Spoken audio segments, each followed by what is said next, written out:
Hi everyone. Hello. We're doing some new mic stuff, so let us know if it sounds okay. Welcome everyone. How are we all doing? Me and my son are doing very well. Then I don't think they can hear. 1 second. Look at his face. He's like. 1 second. They can't hear you, but they can see Malloy. Why not? Oh, they can't hear any of us. No, they can hear. I think they can hear us, but they can't hear you two. Ooh, for some interesting. reason. There you go. He's just real done with my shit. Look at his face. There we go. Oh. Hello, everyone. How we doing?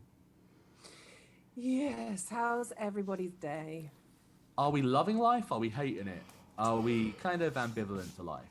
I'm so very tired. Oh, dude, your boy feels it.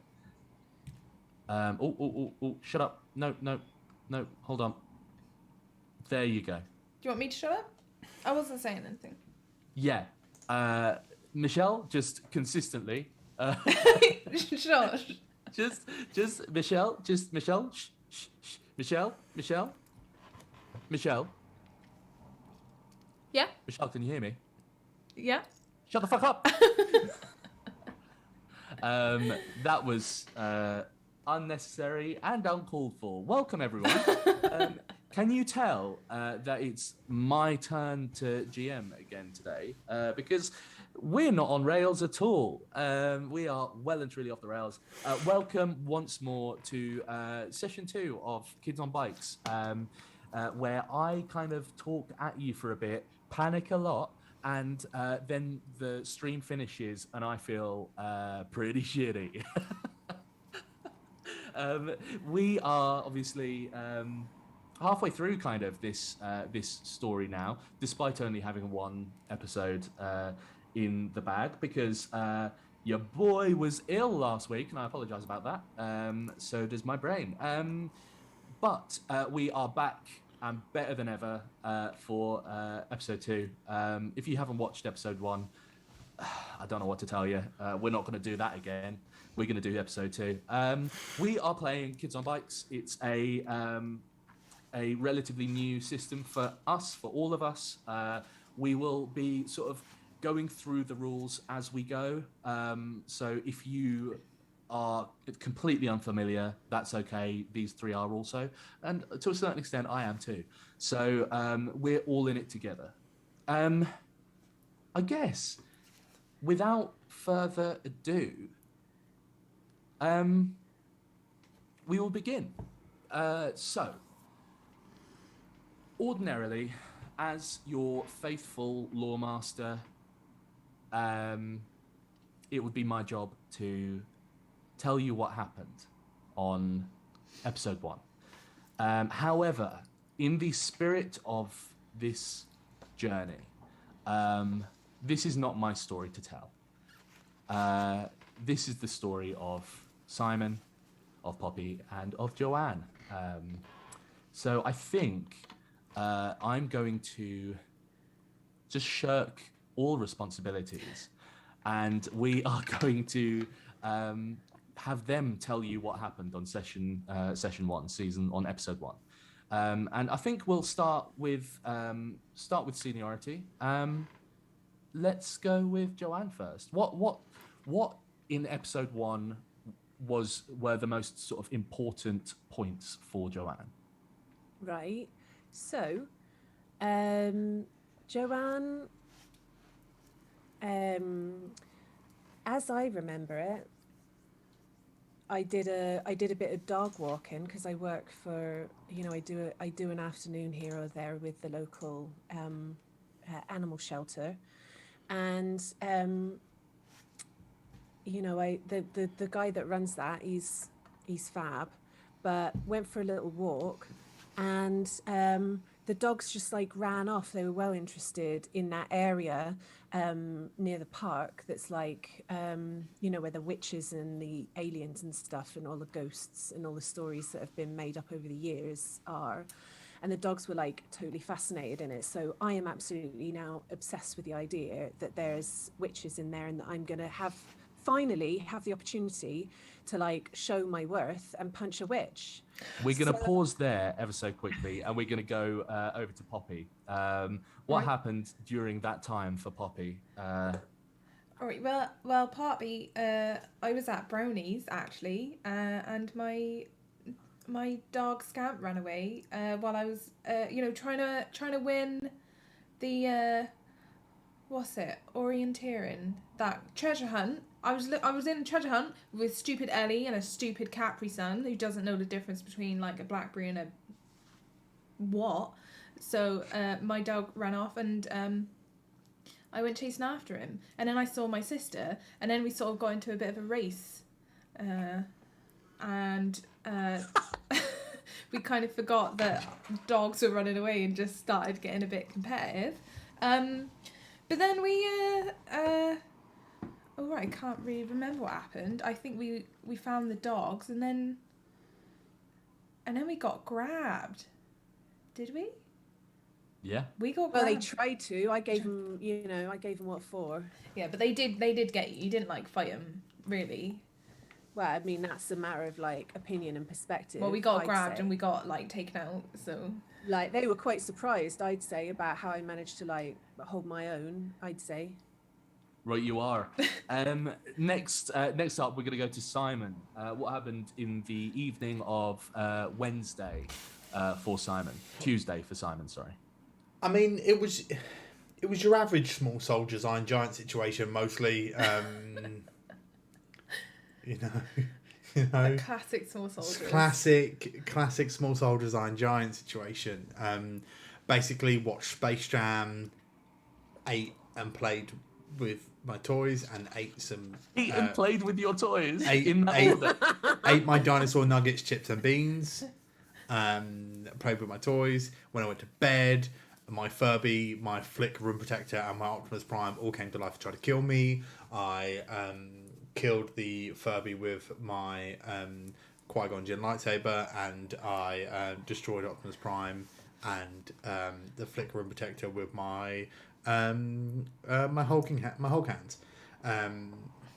So yeah, and then I just thought, it's safe. And then there was a big Iron Giant situation. I assumed and was right. So your classic small soldiers Iron Giant. Yeah, your classic small soldiers Iron Giant. And then the morning of the last day of school arrived, and our young protagonists, well, I'll let them tell it. Joanne, what happened with you? Right. So, it was a kind of actually a difficult like morning because we're getting ready for like last day of school, and my stupid dad said that I needed to make sure that me and my sister were home after school because we needed a chat, which I really fucking hated the thought of. So, I was like, whatever, and went up to my mum's room and I put eyeshadow on, which I'm not allowed, especially not to school. Then I went to school and it was like normal day, and then and then there was like end of term assembly, where I stood up in front of the whole school because I'd done so much swimming this term, and everybody like clapped me, but my friends weren't actually looking, so it didn't really matter that much. But so then after that, I like picked up my sister on the way home, and I just made sure that we weren't going to go home. I made sure that we ran past our house. And Simon and Poppy, what happened on your last day? We're almost there. Is it Nathan Baker? Oh yeah, he's the guy who punched me the day before, so I've got a little bit of like a bruise here. 'cause And I he made it punched like me. he shat himself. You he did. pooed You himself.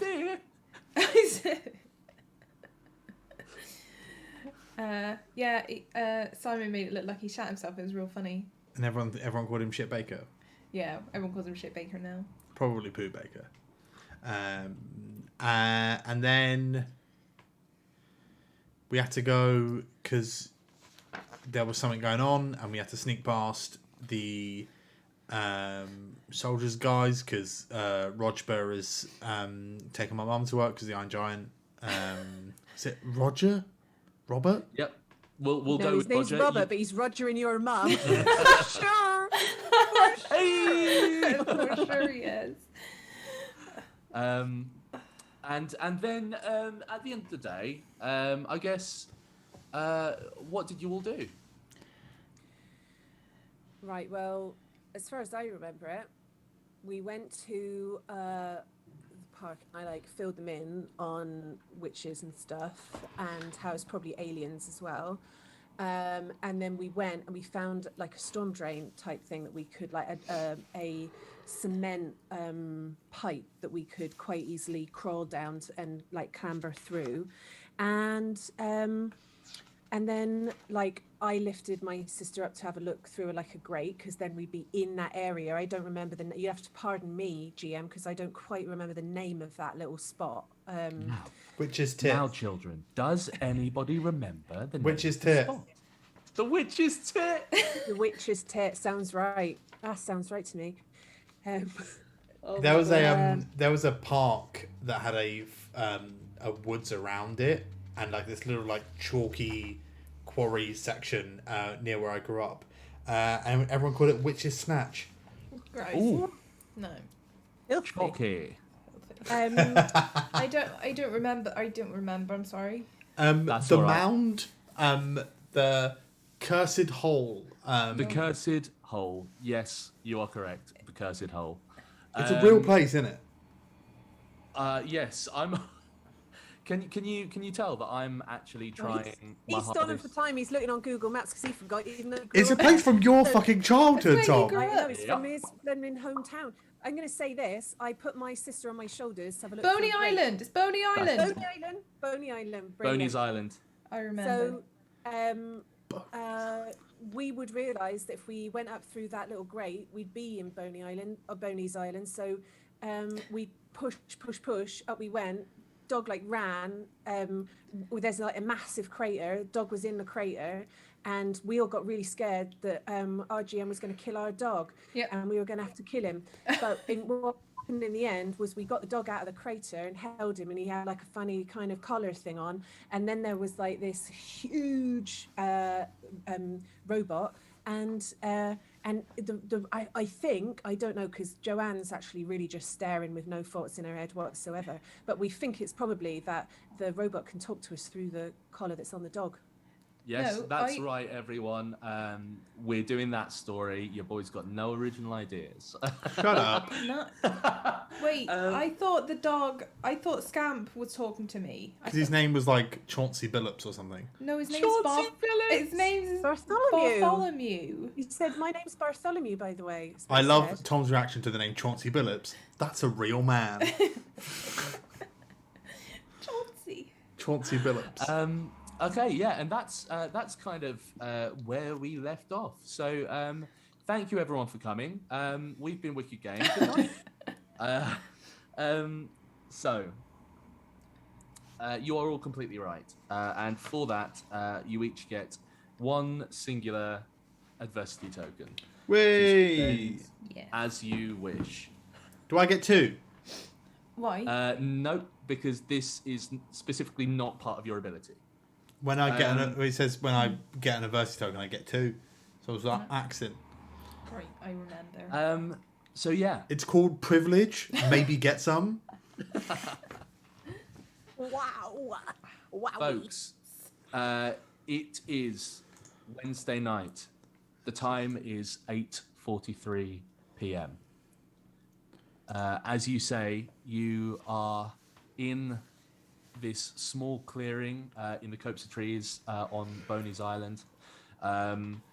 The area further off is almost entirely obfuscated by tall, gnarled trees that have built up over time of disuse of this stretch of land, with thick sort of creeping ivy coming down from the larger branches. You may as well be in a world all of your own, or all of the enormous man's. You get the feeling that this is his patch, essentially. And as you all hear the voice of Bartholomew, I will let you react in whatever way you so wish. I believe his last words were, oh God, what were they? His last ever Oh, words. this is interesting. My name, by the way, is Bartholomew. Thank you so much. This fucking nerd rewatched the video this morning just to make Can you sure. tell this fucking nerd didn't? Well, from last time, I think I stood in front of the wee ones with my like fists raised in a very unfightily kind of like this. Put 'em out. But I am ready. I'm ready to kick off as soon as is needed. Excellent. Poppy, where did that voice come from?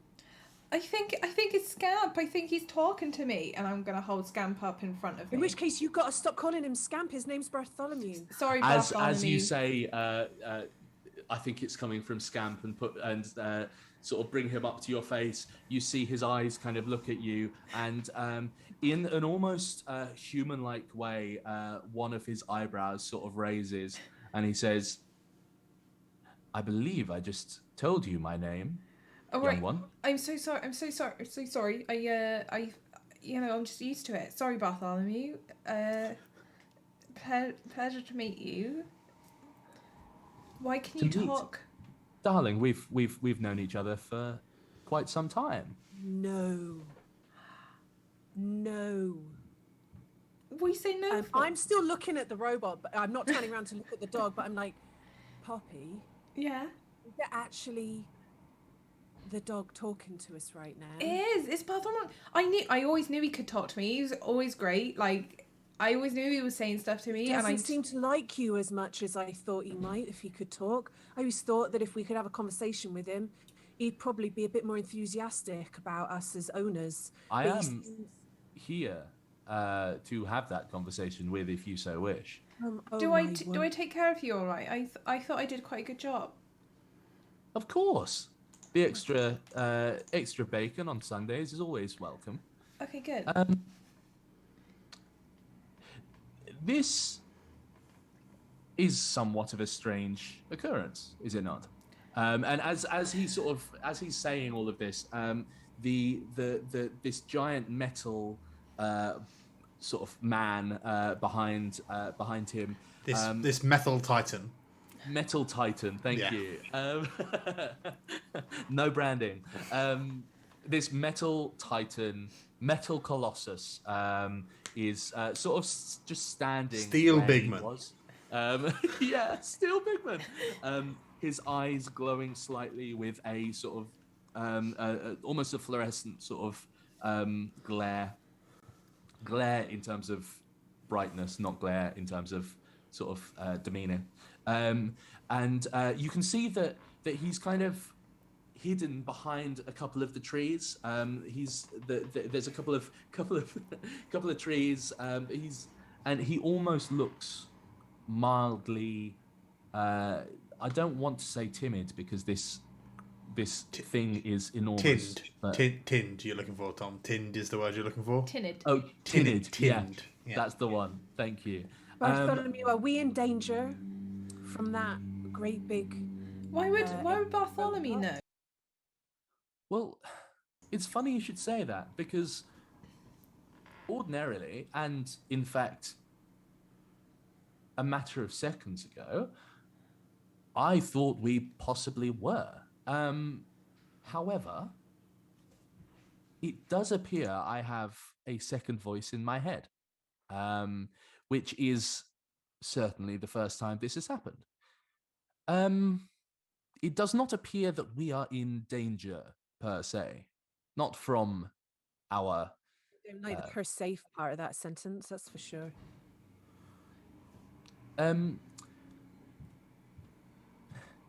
It's rather strange. I'm not getting words as such as feelings. Probably like Right ones now- and zeros. Robots what talking was- ones and zeros. I've seen it on TV. Are you waving your hand? Yeah, I'm waving at the Titan Colossus. Steel Bigman. Steel Bigman. I'm waving at Steel Bigman. Steel This Bigman. Steel Bigman has been sort of stood stoically behind a number of trees, and you see an almost imperceptible kind of turn of its head and a slight kind of tilt at an angle as you're waving, and make a charm check for me. I'm going to say I'll put the DC at an 8 Don't forget you got a natural +1 to that. I do because I'm because very you as a cute child. child. I rolled an 8, which makes it a 9. 9. Okay, so excellent. So you charming. pass. And you see this. You see the where the head has kind of tilted to. It kind of stays there for a second as one of the enormous sort of I'd say meaty if it wasn't metal, sort of bulbous forearms comes up with a slight kind of groan and a hiss of sort of some form of pneumatics inside as it kind of starts to go. I think it's friendly, guys. Have you got We've any got to walk up attacks? to it, I think, as like the bodyguard of the group, as the strongest and the fittest and the most fearless. I'm going to step forward, touch it. I'm going to touch that robot, but Yeah. I'm shaking for sure. But I don't I was about to want say, them can you make a grit check for me first? up. Oh fuck! I'm going to say it's just waved at you. I am going to say DC. I'm going to set the DC at an 8 again. Right? Can I argue something? Of I'm course. going forward to touch this fella Yeah. because I'm protecting my sister. Yeah. You agree? I can see why you would say that. Yes. Beautiful. I'm going to put a +3 to that then. That's bullshit. That is. That roll's absolutely fucking bullshit. And here I was trying to make this a family-friendly stream for once. Nope. Do you not want to use any adversity tokens? I rolled a 2. That makes it 5. What did you say the DC was? 8. DC was an 8. Oh, I can do that. I Yeah? can do. Yeah, Okay. if I So strike off 3. You feel a slight rumbly-tumbly in your Bumbly. stomach. Well, I'm gonna shit myself for sure. It's a little bit bubbly as you walk towards this large steel bigman. But you manage to sort of hold it together, and as you walk through, you sort of have to move through some of the undergrowth a little way, and as you walk over, you put a hand on. I mean, it's essentially its shin, probably about its thigh kind of area. Not in Oh, a sexy really? way, guys. Okay. When you get close to this thing, where you were down in the crater, obviously it was a far more imposing figure, and it still is. But where it looked maybe 30 foot tall from where you were, it's probably 2 stories as opposed to bigman. It's and you sort of put. I can't quite. 2 stories. Yeah, I can't quite figure out where your hand would be. Yeah, I don't think I'd touch the thigh if it was You 2 would? stories. But I It'd could be probably, shit. if I really reached, I could probably get a knee. You probably Because get a that'd be knee. like window height if it was knee. 2 Well, yeah, stories. because- 2 stories is 20 foot. Yeah. So how tall are you, Lydia? Well, I've already done my growth spurt, so I'd say I'm probably like 5'8". So plus your wingspan, which I imagine is pretty decent. You've got like a 7.5 foot reach. What are you saying, groin? 7.5 foot vertical leap is what I'm saying. But yeah, you go to put your hand on whichever fucking part of the body we put our hand on, and You put it on his though- steel. though it's Better not awaken anything in me. all right, fucking. Tina Belcher. You sort of. Oh. Anyway, you put your hand on this metal being, and it feels cool to the touch. You can feel an ever so slight thrum of kind of working parts inside this being's sort of body. But it's as you walk towards it, it sort of stops waving and kind of looks down at you for a second. And Bartholomew says, well, I think that settles it, really, doesn't it? I think we can potentially call this being an acquaintance, if not a friend. It did give me the ability to communicate. Has it got any attacks? Good question. Like a laser beam or something? Or like, can his hand turn into like a saw? Or like, has he got like a secret sword or like a jetpack? Or can he like cannon blast or Was something? he holding a bomb? And yes, in his left hand, he has what you at first thought looked like a piece of ordnance, does now appear to be the sort of bonnet of or the is it a hubcap? No, not a hubcap at all. The sort of the front bonnet area of a small car, essentially. And to your question, Nikki, Bartholomew sort of looks at you and says, he, I believe it's a he, tells me that he doesn't, but others of his tribe do. Oh, we got the rotten one then.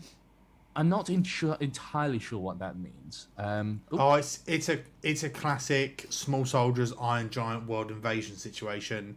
Like we just got to defend the world against robot invaders. It's absolutely fine. How do we do that? Well, I've got. Oh no, I broke my Hulk hands and my lightsaber, but maybe my mum's got some science. I thought she was making you. It's like bad Transformers because they can only just like get short. Can you turn into a car? Oh, can you turn into a car? I like it when they turn into cars.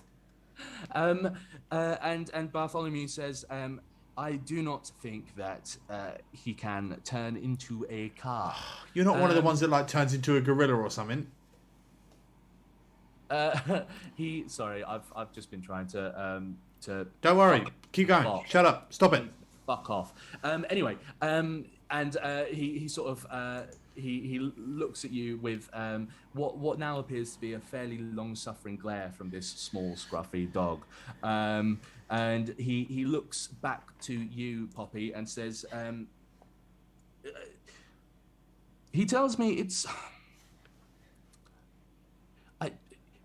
rather sci-fi. To be quite honest, he tells me science fiction, Joanne?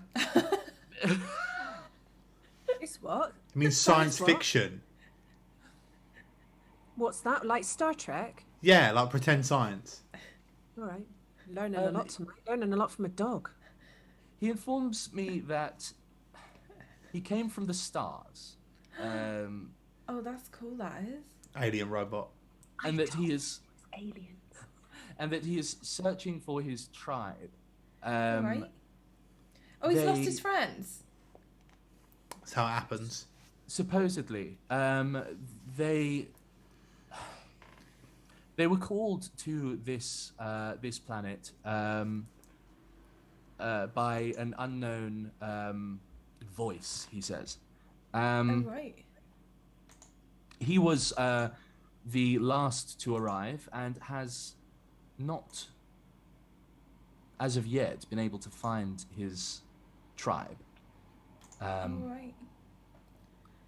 He is searching. However, he's not making too many strides. Well, Not able to. We're pretty good at, you and me, we're pretty good at finding things. We're always finding things, especially like out in the woods and stuff. I reckon we could find them. Do you Yeah, think? between Bartholomew and Poppy, Yeah. I should you've got imagine it bags would There's of be. treasure hunt in it. I should imagine it would be relatively easy to find a hulking great robot.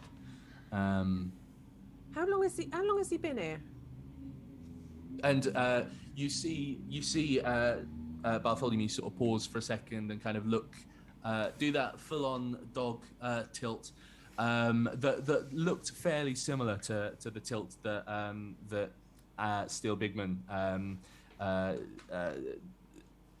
exposited a few seconds earlier. Fuck me, brain, Tom. And he sort of waits for a moment, and he says, "Well, not very long at all. He actually appeared to arrive last night." Oh, it was the thing that fell from the sky that we saw. How did he manage to avoid all the, those guys that chucked us Yeah, out? with the How did he people, manage to like, avoid men- all the army people. Yeah, men got us. That is the rather interesting point. He says that he has a blanket that he uses to hide himself. Oh, I knew we should have bought blankets. No, it's invisibility cloak, guys. No, you just get a blanket, don't you? Put it over you, and then they No, can't it's see invisible. Magic. It's probably not even. It's probably not even like magic. It's probably just like a secret army science invisibility cloak. you. But then You know what? Whenever I used to play hide and seek with Poppy, like up until a couple of years ago, always I'd just hide behind the curtain. She never even looked at my feet poking out the bottom, even though I've had size 8 since I was 6 years old. She don't even look. So I bet it's kind of like that. No, I totally knew you were there. I just, you weren't very good at the game, and I wanted to let you win a few You times. bloody didn't, because every time I stepped out, you burst into tears and would tell Mum. You've been the worst at hide and seek, considering you're so good at like treasure maps and all that scout stuff. Never frickin' saw me, did you? As you start having this heated debate, Simon, you see the giant's head kind of swivel over to the side, as if looking at something that you can't see through the trees. He stands like that for a second and takes one step forward and then another towards you. Goes down, sort of brings one of his knees down into a kneeling position and starts to put his arms slowly around the three of you and the dog, sort of enclosing you in the Don't worry, it's space. probably like a teleport thing. It's fine. Are we going to teleport? All right. Probably get cut in teleport to space half. or something. As you start to can you all make grit checks of 8? Simon, can you make one of 6 because you're convinced that this isn't a teleport and you don't need to worry? I'm going to just swap out my D8 because that's the second time I've rolled for 2. I exploded, Tom. No! Okay, roll again. In this game, folks, we have, as opposed to the normal rolling system in things like D&D, we have a different system. There are 6 stats, much like in D&D, and they kind of correlate fairly similarly. However, each sort of class, each kind of archetype of this game has a different allocation of what they get in each of those stats, and the different allocation is from a D20 all the way down to a D6 and D4. or a D4. Thank you.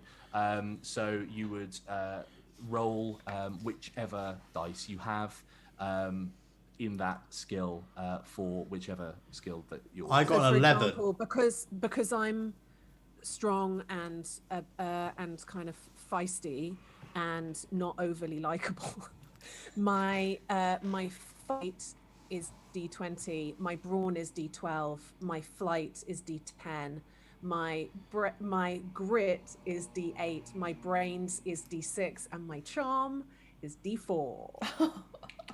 Gotta love it. 'Cause nobody likes me. And in terms of critical kind of successes, they also work slightly differently.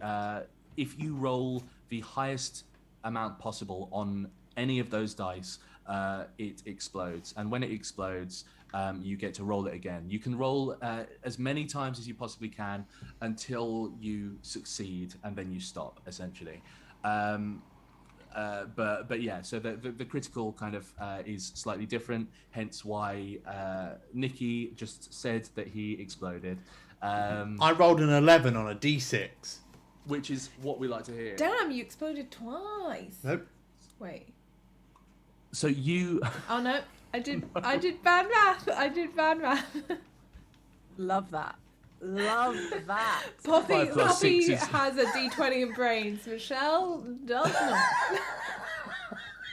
5 plus 6 is 11, bad math. So Oh. Simon got an 11. Joanne failed, right? 4, excellent. And Poppy? No, it's a 2. It's a Two. 2. I was just. Oh, I got a 4 though. I got a 4. Okay, cool. It's because I believe remember I'm being magically teleported into space. I'm remember- convinced that we're gonna get we're gonna get cut in half with these hands. Yeah. Remember to take your adversity tokens from that fail. Another thing to note for everyone in chat is whenever you fail on a roll, you get an adversity token. You can add those to any roll you want throughout the game, or you can save them up and use them all at once if you so wish as well. I like So- this system. Yeah, I really like this system. So Simon, you are you're fine. You're okay. You're ready to be beamed up, Scotty. The two sisters are not so okay, and for good reason. This large, imposing robot that has that you have no idea, essentially who or what it is, what it wants, has come to wrap you up. As its arms sort of come down, you both sort of scramble back and try to sort of get out of the way. And Bartholomew goes, no, shh, listen. And as you sort of, your breath is sort of coming fast in your lungs, you sort of listen out, and as you do, you can hear sort of rustling in the undergrowth, and you can see torchlight kind of darting from one way to the other as a troop of soldiers start to descend on this sort of spot that you have found yourself in. They start to search the crater itself. They look at it. They sort of speak in hushed tones, and as you watch all of this, they come within 5, 4, 3 foot of the Iron Giant's arms, but strangely, they don't seem to see. When they get right in front close of their eyes. and they're Yes. sort of like near to finding us, can I go? I've got this. And can I throw my burp to the other side of Boney's? Island. Yes, you absolutely can. One of Simon's skills is that he can throw his burps, much like other people can throw their voice. Simon specifically does this for burps. As you take a big inhalation of breath and start to bellow out this burp, you can see that every single one of them kind of spins around. And there's just one last kind of guy that's sort of behind the others, almost as if to cover their backs. Looks around, and they all go, "For fuck's sake, Gary, that's disgusting! Absolutely vile. We're on mission. Classic Gary. Get it together." And Gary's going, "What?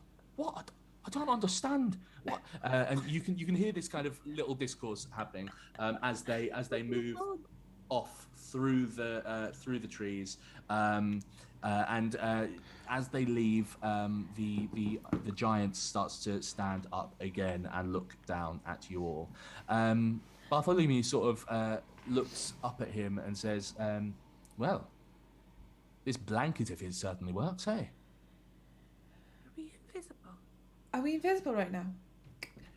Joanne, can you see me? Joanne, can you see me? No, because that's what's weird. I can see you. I can see you. It's like being in like a magic force field or something. No, I don't get it.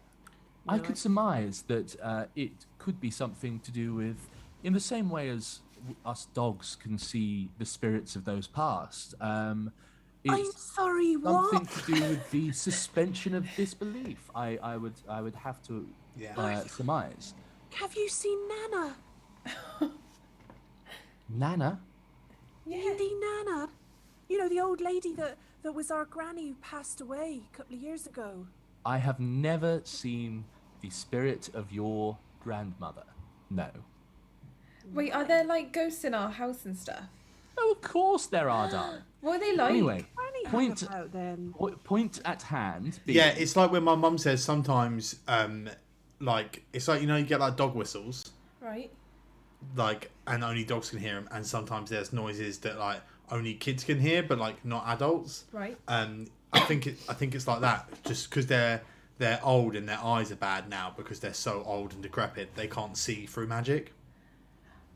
Oh, like so they can't see Steel Bigman, but we can because we're little. Yeah. No, I don't know. He's what now you're- called Steel Bigman. As you're sort of talking, the Steel Bigman brings the sort of bonnet of this car up to its mouth, and the sort of what is essentially a large jaw plate kind of hangs down and crunches a piece of this car and kind of, Isn't that your mum's car, Simon? Maybe in my Guinness Book of World Records, it's I read a story about there's a Frenchman that ate a whole plane once. Oh my god, do you reckon Steel Bigman can eat a whole plane? Still big one. Enough. Can you eat a whole plane? It's so loud. I don't like it. You know for a fact that I had that exact Guinness World Book of Records, but I know. Of course you did, Tom. We were boys in the 90s. It was the only gift. That and a Paul Daniels magic set. Let's go.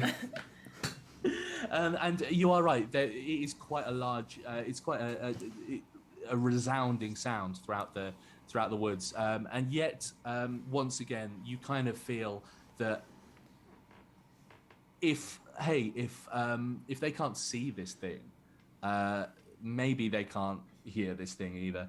Like when Mr. McDonald's puts his fingernails down the chalkboard when we're being too noisy in class. I don't like that noise. No, but Makes my that's teeth everyone go can funny. hear that noise, Joanne. Maybe you've got But so you know what I old that mean? Like you. when it's like it's not only that it's loud, like the sound puts me on edge. You know.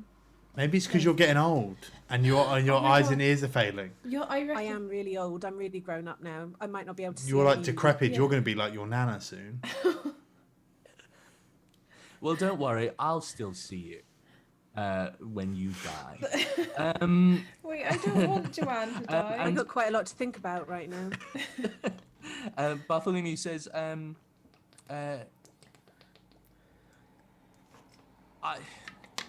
Steel Bigman is saying something along. It's quite difficult to decipher because it's largely pictures and emotions. However, I'm getting the feeling Like that- Japanese cartoons. Indeed. He is saying he is hungry, and that in Do you want order more cars?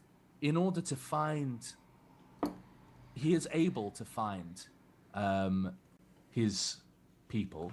However, in order to do so, he must refuel. What about he can have cars at our dad's workshop. He's always saying there's like hunks of junk there and stuff. You're gonna get Dad in trouble if we do that. They No. all belong to people. Yeah, but like we're saving the world, so like what does it really matter? Like you lose a car or like save the world. Poppy, Yeah. Dad will lose his job if we do that, but I think Dad would.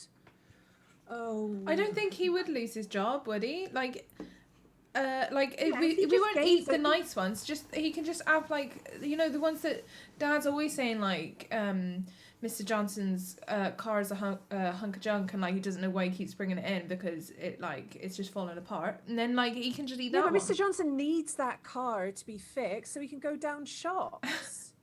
He needs that car. Why Like, didn't he that's just the buy a thing. new Dad's car? got a good reputation in the community. That's what Dad always says. Like, you've got to do right by people because then you've got to have a good reputation. But here's the thing: Dad will know about the scrapyard because sometimes people sell him like old cars and they just sell them for scrap. And so he might have the name of them. But the thing is, Right. that means going home and talking to Dad. Do we have to talk to him though? I can go talk to him.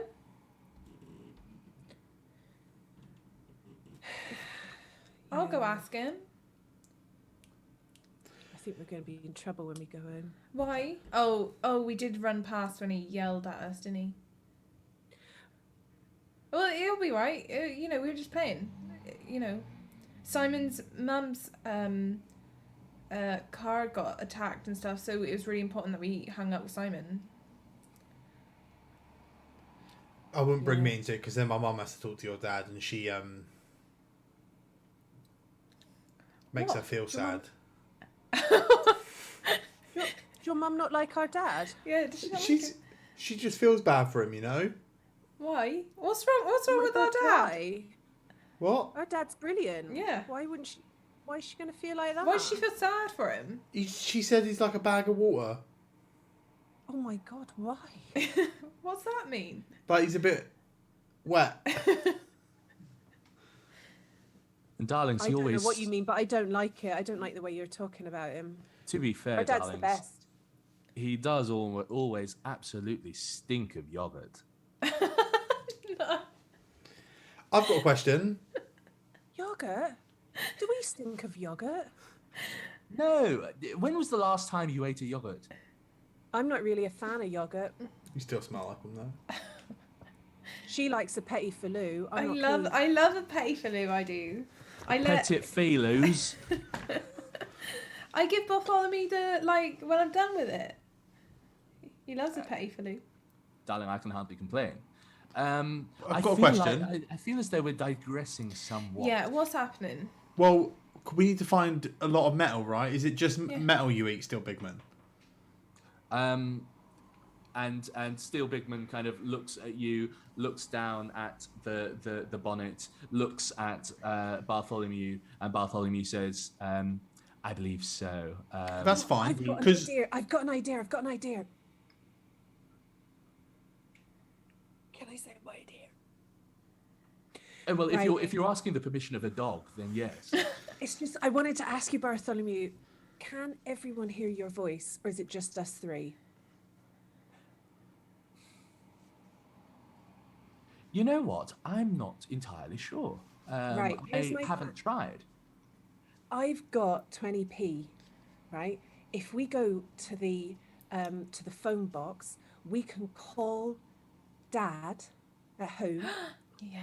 and Bartholomew can speak to Dad and say, "Hello, my name's Mr. Johnson, and I just wanted to know where you sent my car when I got the scrappage thing." Then we've got the address of the scrapyard. Then we can get in with Steele and Bigman, and he can have a meal. Meal Bigman. I Meal- do believe that is relatively inspired. We can certainly try.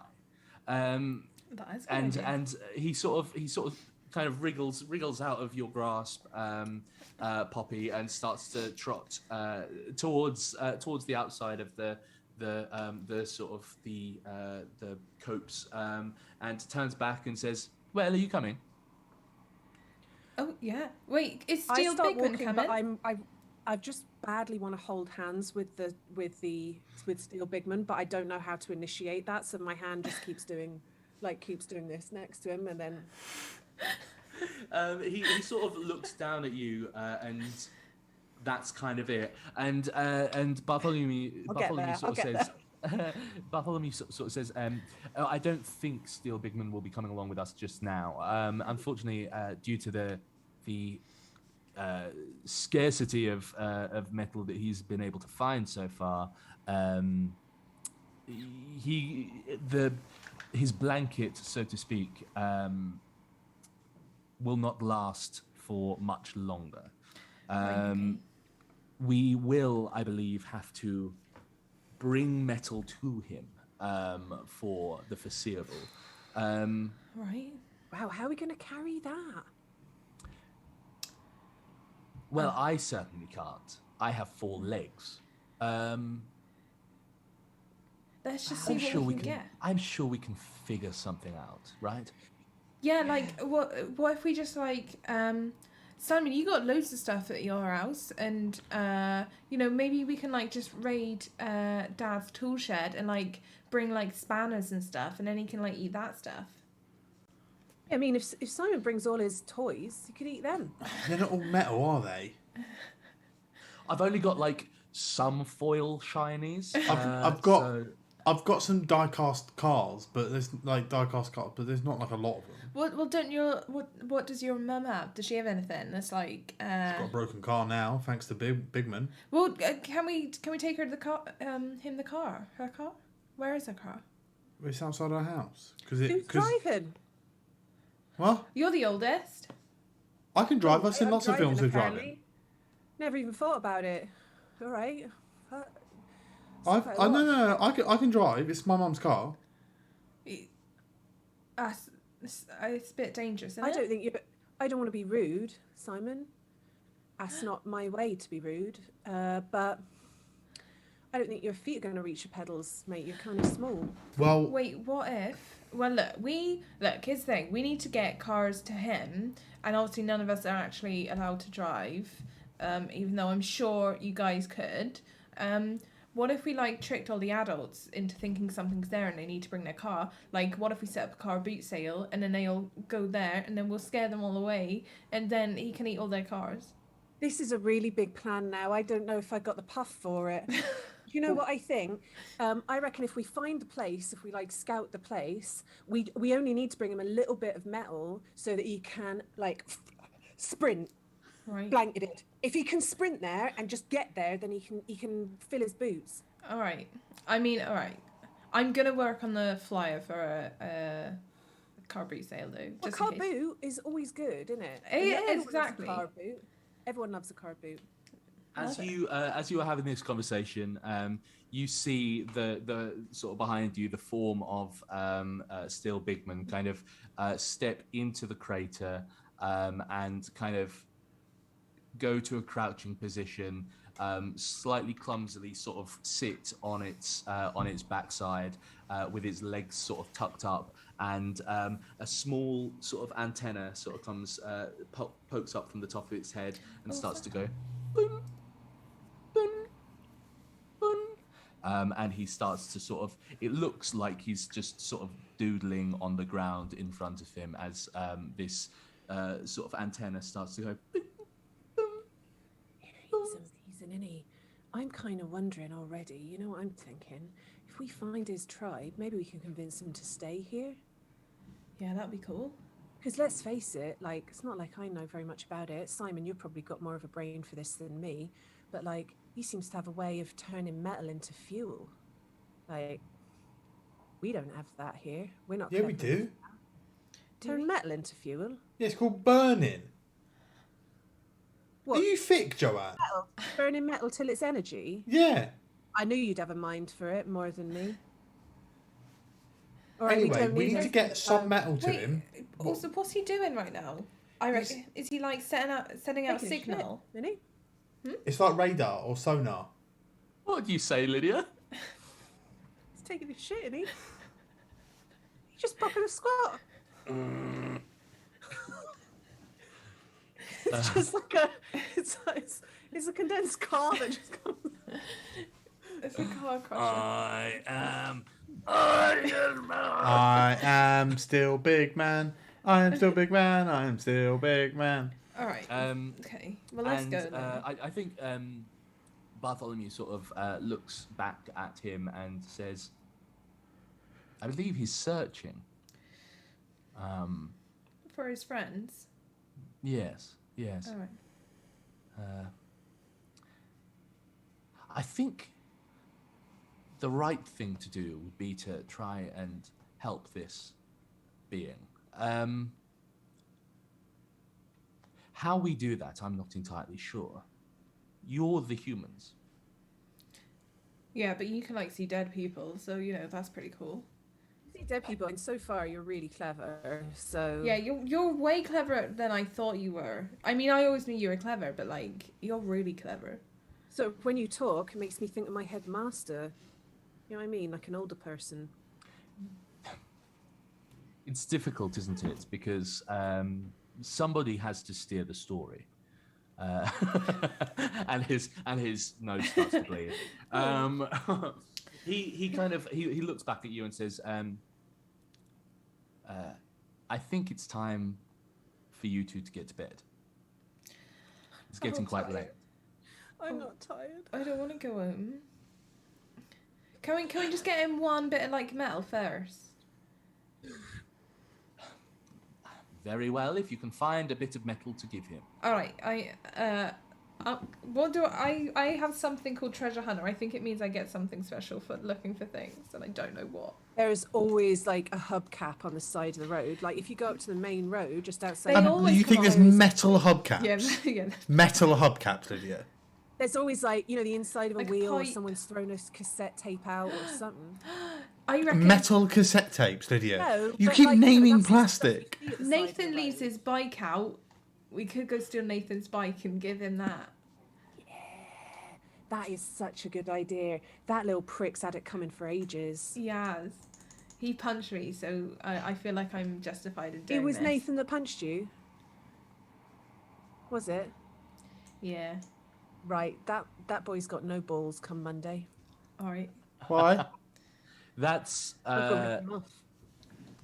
young Joanne. I hate to say it, but it's a bit of a sore subject. If we could refrain from the ball talk. Oh, I'm so sorry, Bartholomew. I didn't have any say in that. Mum and Dad did that. Well, it's Well, done and to be now. fair, we did it because you were having sex with every leg that came through the front door. Sorry. As is my right. You can't jizz on visitors. It's not allowed. Jizzers. Wait, what? What was he Visitors. doing? Mum always said he was just like play fighting with the teddy Okay, bear. let's go. And he starts sort of like trotting along back towards the sort of grate where you came from. All right, let's go, and I'll fill a bag of stuff and bring it back tomorrow morning. Sick. As you sort of make your way out, you sort of follow the path that you came here through, and as you sort of come out into the fresh air, you look back at Boney's Island, and though there is a military presence still around this island, you can kind of see that they look like they're packing up, essentially. It looks as though they haven't found what they were looking for, essentially. As you walk back across the common, Joanne, could you make me a brains check for me? DC 6. Gonna be kind. You think that's my that's my You gotta get a 6. You got adversity tokens. oh boy. Was it a Oh six? boy, that's a 1. That's a 1.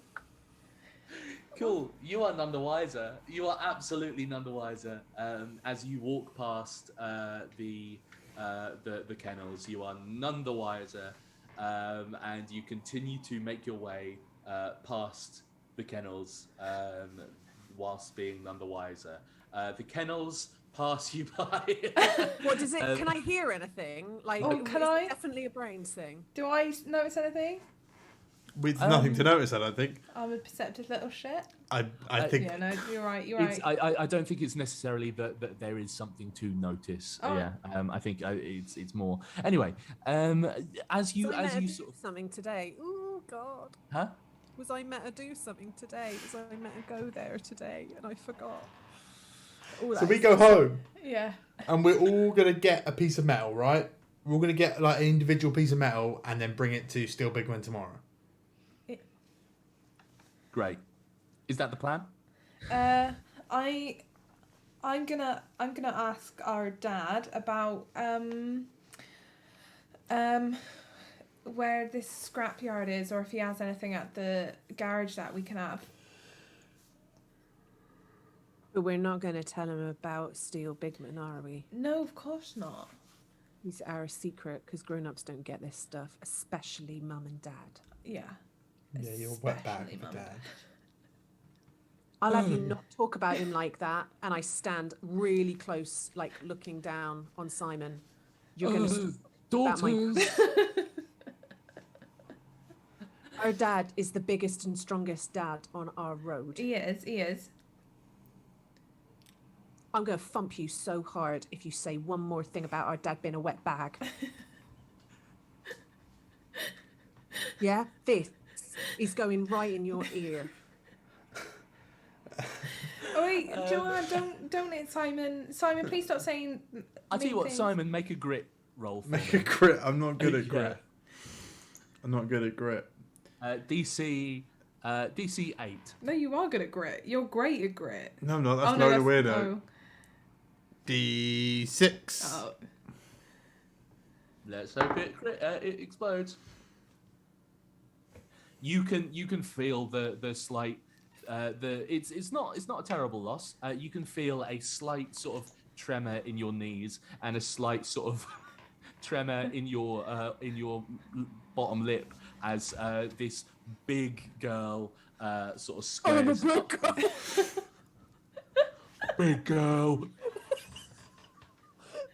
Oh, don't. That has been my nightmare my whole life. Fuck. Simon, there's a big girl in front of you. You better leave my dad alone. Thanks, daughter. Do you ever have a conversation with a group of people and think, I'm the only one who's not on this wavelength right now? Like everyone else is on a real ride and a vibe, and I'm trying to get on the train, but I'm just fucking. I'm loving it. And yeah, Simon, your bottom lip starts to quiver ever so slightly with the inherent fear of violence that you have. Big Joe. But you do manage to kind of keep composure and sort of no tears start to come out of your eyeballs or anything like that. Like Famous weeping balls. like a squeaky clown flower. No eye juice. If you comes have out. weeping balls, please go to the doctors. It's nothing to be ashamed of. It can be cleared up with just one course of antibiotics. Hi, we're Wicked Game, and we're telling you to check your balls. This stream is sponsored your by the boobs. Weeping Balls Foundation. Balls I and boobs. think Simon's just going to run home. It's late. He just takes off running. I turn around and go. "That's Or that. don't be mean to Simon, okay? You'll never see him again. What? No, like he's my friend, Joanne. Stop being mean to my friend. Friend. He deserved it. You shouldn't talk about people's dads. Like And that. Simon makes a mental note to call her Wet Joe next time he gets an opportunity. Oh I'm God. going to thump that boy at some point before the end of this game. I don't know what I'm talking about, but before the end of this game, he's going to get my fist up his bum or something like that. Wet Joe's a We're freak. children. Wet Joe is a freak. Big Wet Joe. All right. Well, look. Are I'm you gonna put my finger right up his bumhole. Joanne, are you gonna ask Dad about the scrapyard, or do you want me to ask? Because you made me like. Listen, sneak I'm past gonna it. look right. Listen, right, because I'm gonna be really straight with you. All right. Dad asked me to bring you straight home after school, and I didn't do it. Joanne, they could have been like taking me to Disneyland or something. I promise you, Just Poppy. you. I pro- I promise you, Poppy. They're not going to talk about that. Let's All right. role play a divorce. I promise you, you didn't want to be there for that. So All right. I don't know what's going to happen when we get in, but I don't think we're going to like it. Oh God. All right. Well, you know, we've got like Steel Bigman now, so you know, to be honest, Still Bigman's my new dad. I reckon Mum would like him. I don't think Disneyland would be that good anyway. I think finding Steel Bigman's pretty cool, and you know, we're gonna save the world, so I think that's gonna be fine. I think that'll be better actually. All right, so we're gonna go in, and I'll ask Dad about Scrapyard. Yeah. Yeah, I'm going to be in so much trouble. All right. Yeah, let's go in. All I right, will tell him that I didn't know, and so it is all your fault. Yeah. That's about right, yeah. Okay. You walk home in relative silence. I think Joanne is probably sitting in the thoughts that are running through her head. Yeah, I'm kind of mentally preparing myself. And I think, correct me if I'm wrong, but I think Poppy is probably just peppering Bartholomew with questions and with chat, and he is like, it's not begrudging. It's just sort of, it's you're learning that Bartholomew is a very dry dog, Unlike your not a dad. wet bitch, but a dry dog. So you make your way home. It's not a long way to get home, and as the light begins to fade from the sky, you make it to your doorstep. The time is 9:24 p.m. Oh God, that's kind of past your bedtime. Simon, you run the whole way home. Like, it is almost a feat of kind of superhuman. He does that big run where his bag is like rocking like everywhere, and his coat is like down past his shoulders. Yeah, His arms are like everywhere. Classic year 7 you student. fall at least twice, Yeah. but you sort of do that kind of kid thing of kind of all four limbs on the floor. Do that hard shock up your arms as you go bang. Oh. It's the...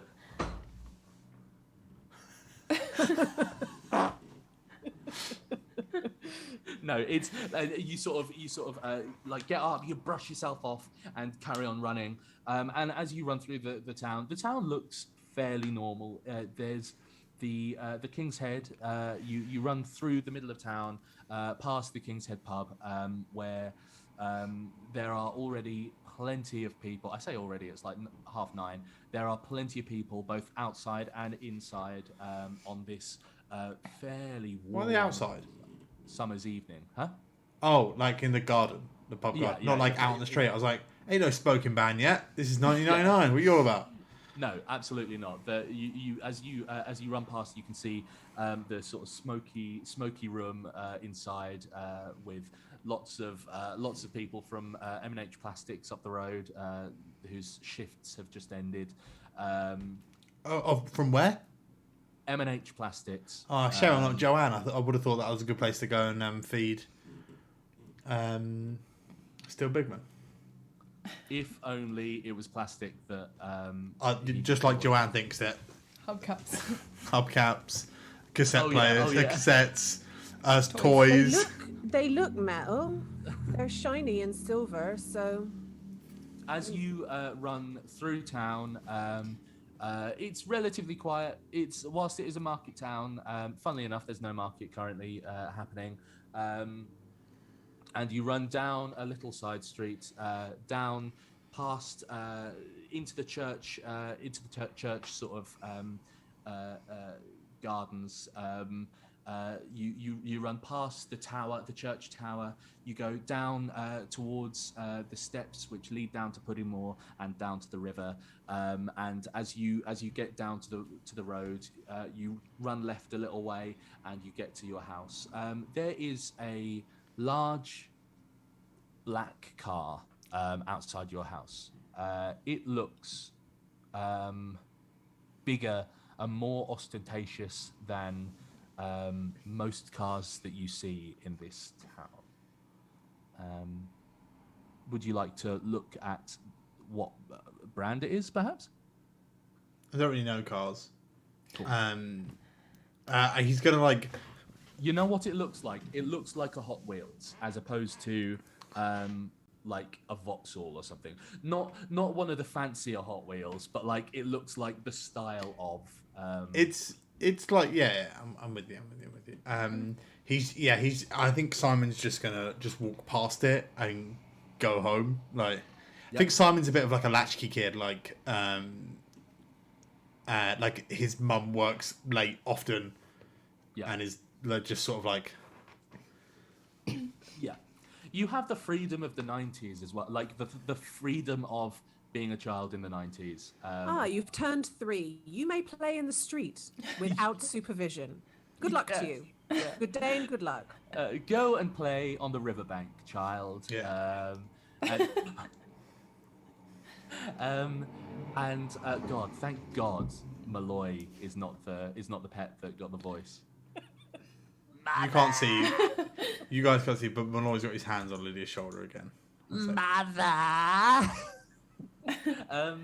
He's such a good boy. So much.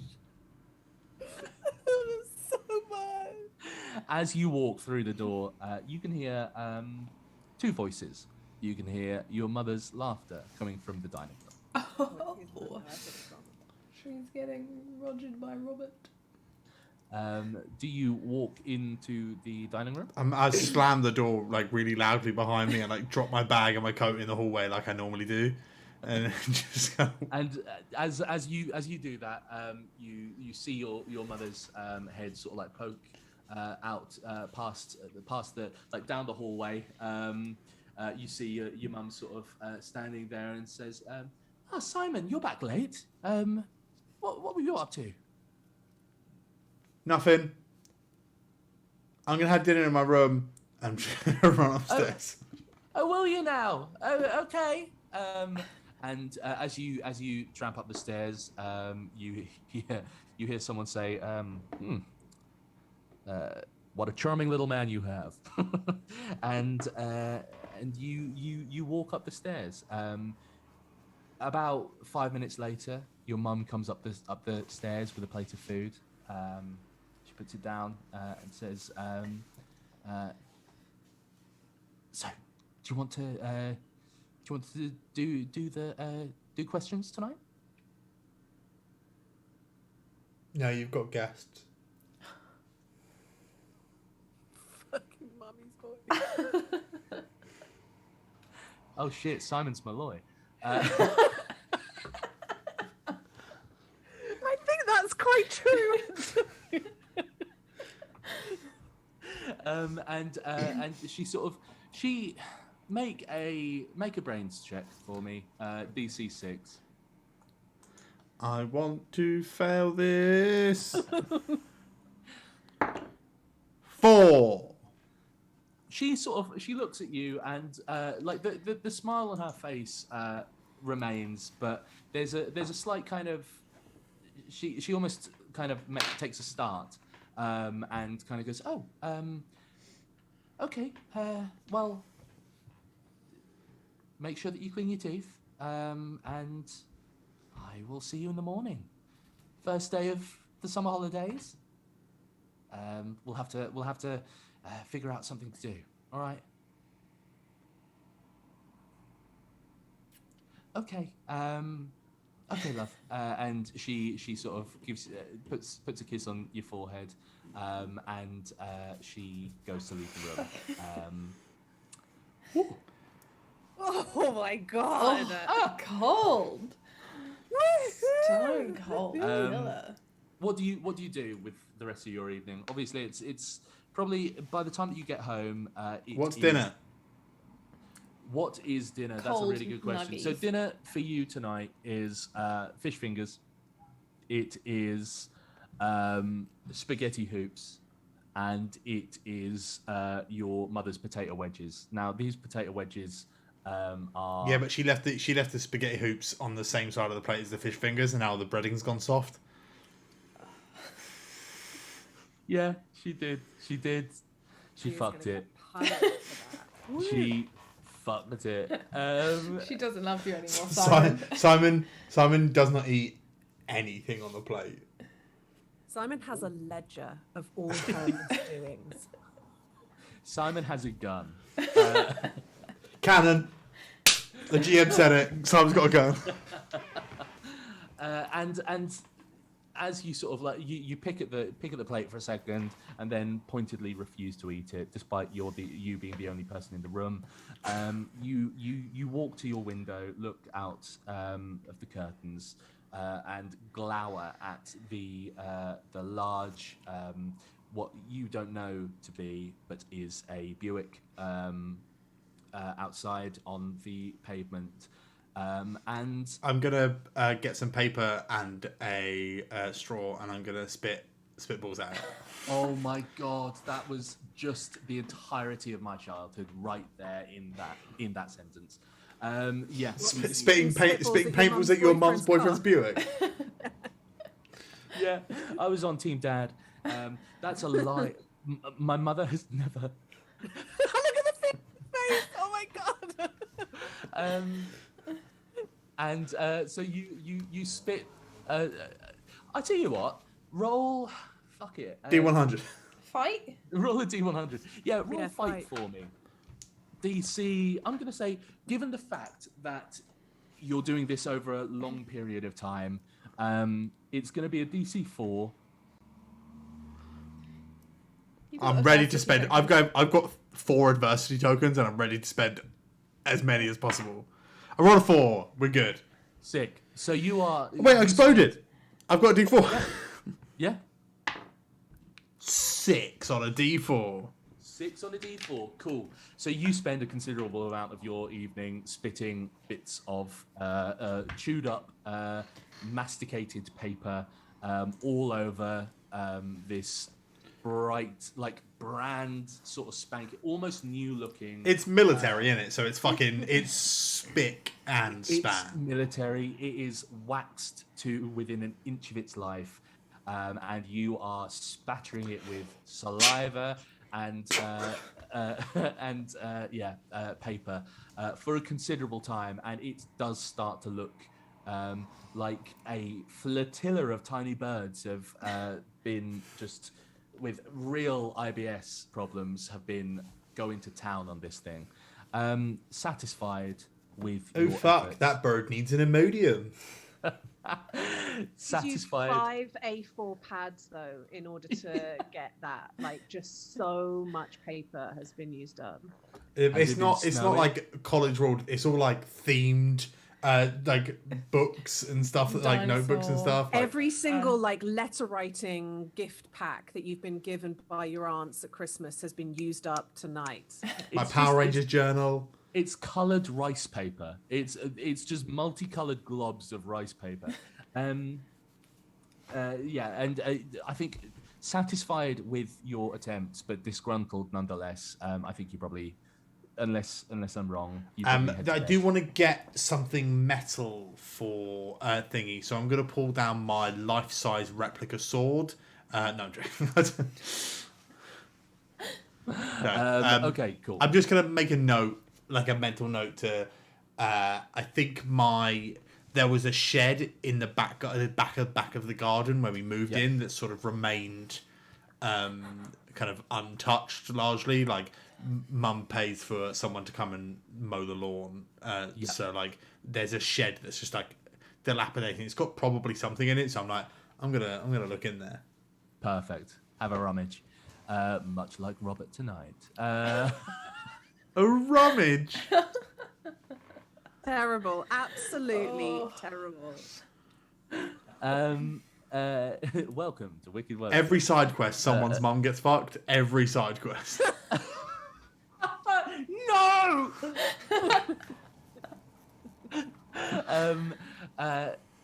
So, girls, you walk into your house.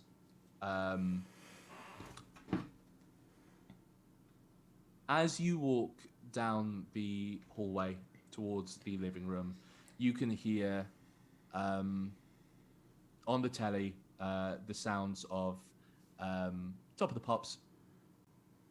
And you walk in, and Joanne, you brace yourself for what is about to come. However, your father's not in the living room. It's just your mum. And your mum sits with a glass of wine watching Top of the Pops. Both of you make a brains check for me. DC 8. That's a 3. 15. Cool. Poppy, you can see that her eyes are slightly puffy, and the bottle that she has evidently taken the wine from is empty. And as you walk in, she sort of looks around and goes, "Hello, you two. It's late. Oh, yes. What time do you call this?" Sorry, we had important things to do. Can I watch a bit of TV with you though? And Poppy's gonna like climb up on the sofa and like snuggle up next to her, and like do her best like little angel face. And you sort of immediately sort of feel her kind of bring you in to her side and says, "Of course you can, pop it." I think Joanne sees that and remembers a time when she was really good at doing that as well, but for some reason she turned the Kevin the teenager corner, and so she's going to stand in the corner of the room looking really sullen, and she doesn't even know why she's doing it, but she's just like standing there, and she like she may eventually she might go and sit not on the sofa but like on a And Poppy just like points at some. Who would it be on the TV on Top of the Pops? She's just like, "Oh, that's the one that Joanne says is her boyfriend." Take that. Yeah. Wait, was it Mark or Jason? I get Mark all the way. He's so little, but I'm still very taken with him. My smash hit says he's only 5'3", but all the same, his hair is lovely. Are you gonna marry Mark from Take That? I'm gonna do my darndest to make that happen. Yeah. Your mum says, "All right, look, if so long as it does happen, just please stop writing your erotic fan fiction about it, because I've got to honestly, have a creative outlet somewhere. well, hide it better then, please. I tidied your room last week, and honestly, it's not something I need to read." Mum, what's erotic mean? Fucked up there, Tom.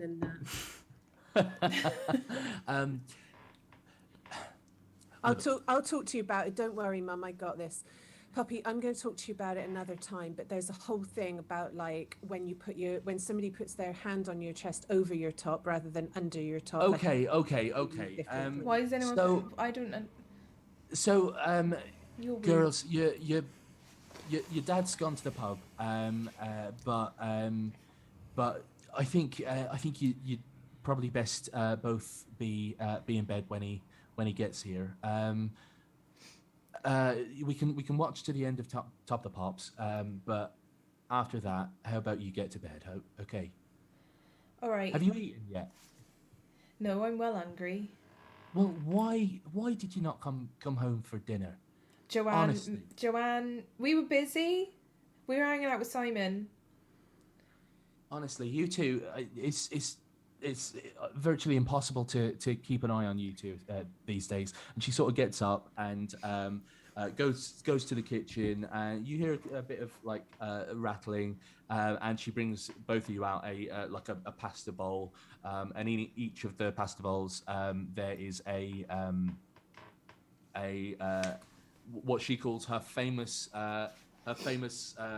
rice, tuna pasta bake or tuna bake, and it consists of Tuna with tomatoes, tomatoes, yeah. tin tomatoes, tuna, rice, butter beans, and cheese, and that's basically it. And she brings a plate out to each of you. She brings the Maggie Verts with her to use on your tuna bake, and she says, "There's Angel Delight in the fridge if you want Thank it for God, I afters." thought this was going to be it. Okay. Is it butterscotch? Well, of course it's butterscotch. What? Do we have we got M&Ms to put in it? Well, I'm sure we have some in the. What a in the cupboard. violent texture change. Sorry, that was not me in character going, let's think. It was me going, what the fuck are you saying right now? It's Those M&Ms, pour them in your Angel Delight. Whammo, that is the best. That feels like a surefire way to break all your teeth. And you sort of you spend a little bit of time watching Rick Astley and Take That, and you two. Rick Astley. Yeah. It's 1999, mate. I think you mean Steps. Tragedy. Rick Astley. Wait, is it Rick Astley that does He's Living La had Vida so Loca? many revivals. I bet he had a hit. Yeah. In 1999. No. I bet you. No, just absolutely. I will not take that. Who was Living La Vida Loca? Ricky Martin. Ricky Martin, yes. Oh, Ricky Martin. Oh, God, I thought it was Enrique Iglesias. God, even I. Fucking hell, guys. Problem is, Tom is just a scotch too young, and Lydia's just a scotch too old, and me and Michelle are firmly like, 1999. Tragedy. I was 5. So yeah. I was a grown ass person at drama school with a job. I had been working for years, guys. Y'all don't know how hard it is. Yeah, but Lydia, what do you like a model, like a hand model, Yeah, or yeah. like a toe model or something? Yeah, to be fair, I started earning money at 12, so. Yeah. So Playing a don't 13-year-old go. that's actually innocent is the tough thing. Yeah. Oh god. Sorry, have I got time to? Can Poppy raid the kitchen? Like you mentioned cutlery, and I think she's scooping up the cutlery and putting it in her bag, ready for tomorrow. She's already prepping for tomorrow. Incredible. Yes. She'll Absolutely. leave. She's not going to take it all. One of each. There'll be one of each. Hello, Joanne. Because Dad went walking to the pub because it's nearby. Yeah. Can I do something a bit like that might be a bit hard? You can certainly try. Oh God! What I are you want doing, to go Joanne? to Dad's car, and I want to go to the boot and take out the jack, the crowbar, all the things for like changing a tire, put them in a bag, and take them with me. You know what? I'm absolutely going to say yes. You can. It's not gonna take much. You know where the keys are sitting on the counter in the bowl. Keys as well. Yeah. You go out, unlock the boot. You grab all of the bits and pieces, and you kind of where do you hide them?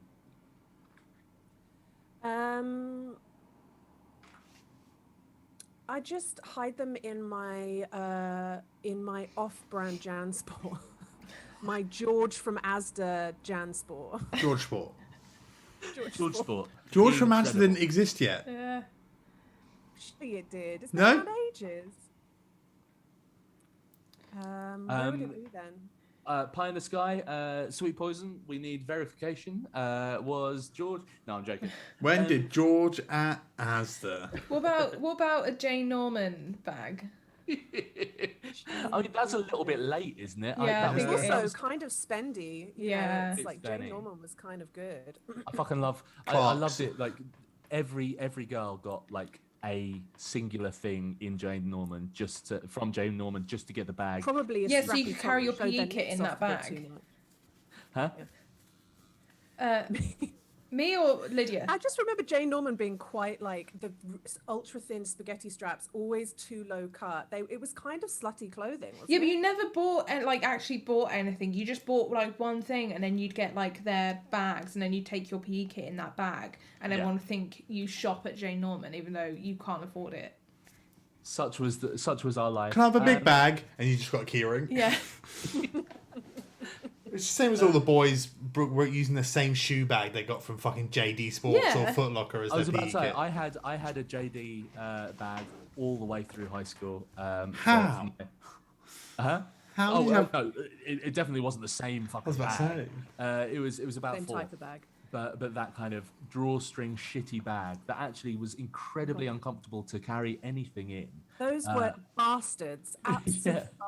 If you ran with that bouncing around on your back, it was the tightest little sphincter ever by the time you went to open it. It'd be soaring your arm off as you run as well. Anyway, we digress. So yeah, you managed to We've all grab. forgotten about the giant. giant. No. So just- Still Bigman. No, we're gathering stuff for Steel Bigman. You managed to grab a few bits and pieces from your dad's car, and whilst you're in there, you sort of going through you pull like the pillow in the boot sort of out of the way.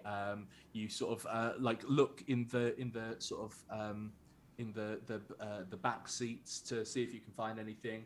And you have to sort of like move the sort of quilt from over the top of the back seats to check, but Wait, there's why has he got a nothing quill there. in the back of the car? And you managed to find your bits and pieces, but otherwise. Wait, GM, why is there a quilt in the back of the car? I want to investigate more in the back of the car. Make a Tom's going, that was the normal thing from my childhood, right? make a brains check for me. It's a 4.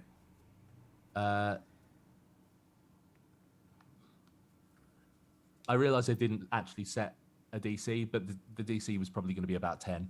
There a pillow?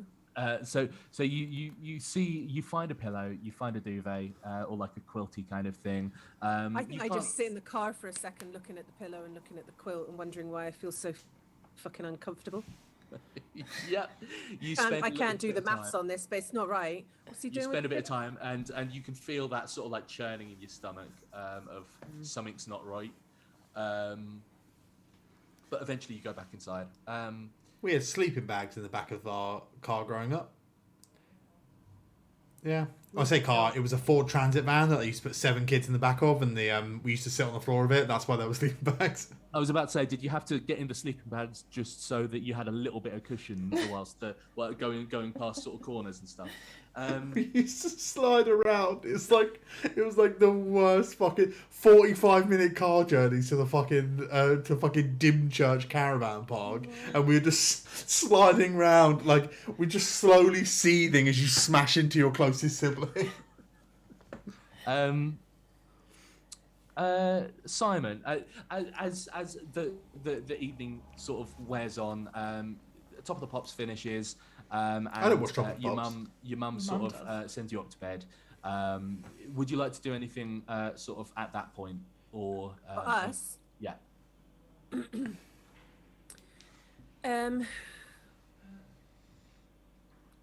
No, I think I'm just going to go to bed. Cool. Write in my journal about Mark and nothing else that's happened today. So then, Mark touched my butt. That's it. Phil. She writes a fantasy about how she's going to the national swim meet, but what's that? Mark's in the crowd. Yeah. You know it. You know it. I think Poppy's just remembering that she took a bunch of bugs and newts to school today. So I'm just gonna take them out. I let them out in the back garden. Yeah. That sort Yeah, of stuff. you sort of you let the moths go. They kind of flutter away. You let a couple of the sort of like little They beetles. go straight back in the house. Yeah, Immediately. a couple of those little beetles and spiders and stuff all sort of skitter away. You go to the newts or the salamanders. No, it was newts, wasn't it? They're newts. You go to the newts and kind of you've got a little pond at the back of your garden that you made following a Blue Peter tutorial Definitely. out of like a washing up bowl kind of thing, and you go to put them in, and they kind of, it takes a little bit of time to get them out because they're kind of just going flip, as you're trying to sort of like shift them out. And eventually Miracle are still alive. eventually they hit the water and rise back to the top, bob a bit, and you go into your and you go back into your house. Tom, Poppy's not that dumb. She knows they're dead. Don't kill them, please. They They've been in her hot backpack Roll- all day. They are more than dead. we're going into D&D rules here, and Roll initiative. Roll initiative. Roll a luck check for me, D20. What's the DC? There's no DC. It's a luck check. Roll. It's a luck check. Lie about the roll. I rolled a 6. If I make it a 10, if I use all my points, if I... This is a luck check. This is out of a different fucking game. You like you're one of right. them has fully dried and kind of desiccated in the time. The others are not sort of new jerky, but they are very. Then very I spend an distinct. extra half hour out them. They're all getting their own little funeral. You pop them in small little graves next to the countless other small animals that have unfortunately passed away in very sort of freak accidental circumstances over the years. And you say a They few all words. died in her backpack. All of them.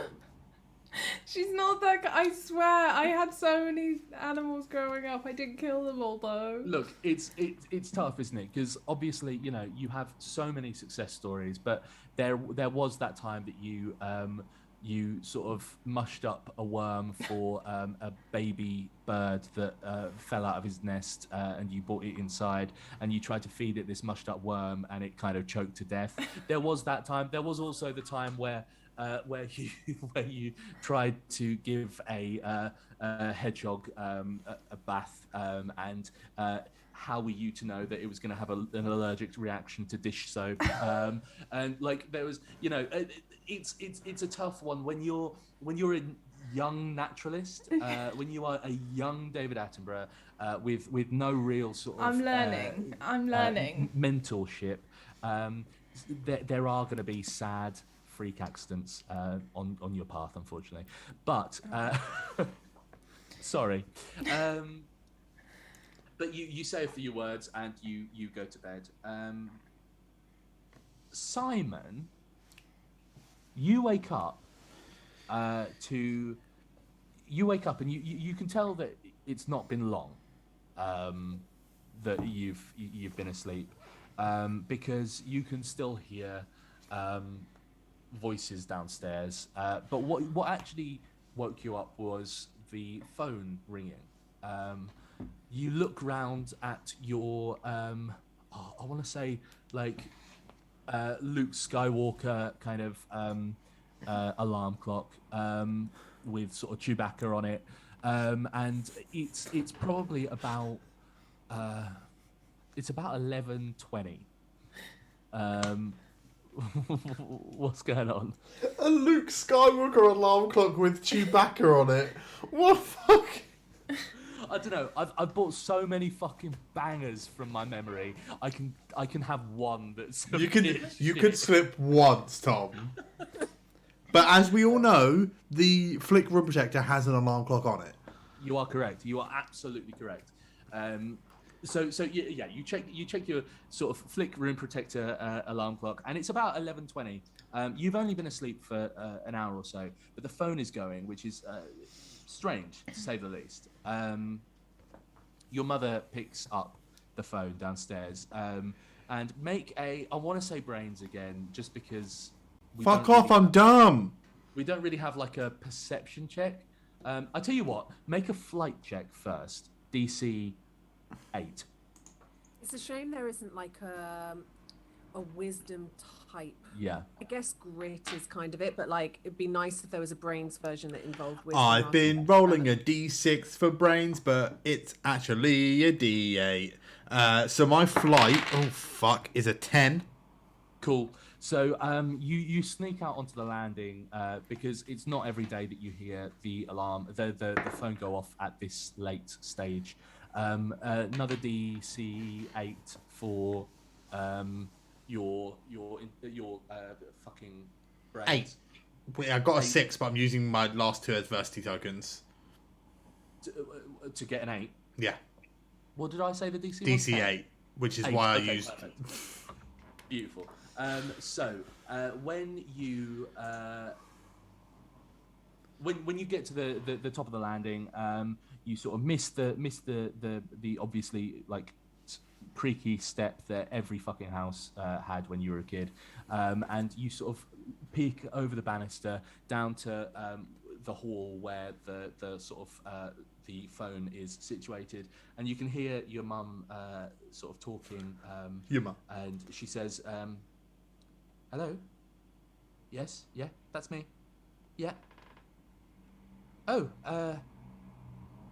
Well, actually, he's here. Can I? Oh God. Oh right. Right. Okay.